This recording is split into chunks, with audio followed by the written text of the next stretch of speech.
King's Indian defense, bayonet attack, 9, Ne8 10.c5. Balanced, neither player ever had an advantage.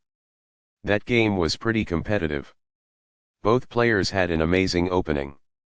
Opening with the queen's pawn controls the center and usually leads to a more positional development of the pieces. The Indian game begins by controlling the important e4 square with the knight, rather than a pawn. c4 builds a strong center by controlling the important d5 square and creates a square for the knight to come to c3 without blocking the c-pawn.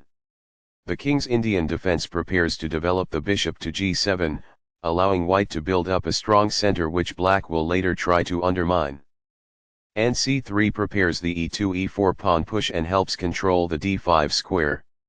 bg7 puts the bishop on the long diagonal in a move called a fianchetto. e4 takes full control of the center. d6 controls the e5 square and allows the light-squared bishop to develop.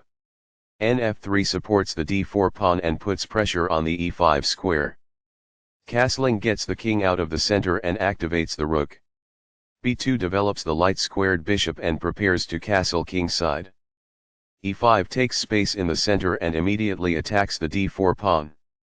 Castling gets the king out of the center and activates the rook.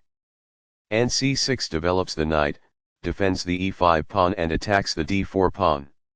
d5 takes space in the center, attacks the knight on c6 and controls the e6 square. Ne7 retreats the knight to a square where it will help with the f7-f5 pawn push, after black moves the f6 knight. b4 takes space on the queen side and controls the c5 square. Ne8 allows the f7 pawn to advance and overprotects the c7 pawn. Master Games. It is the last book move. Balanced, neither player ever had an advantage. That game was pretty competitive.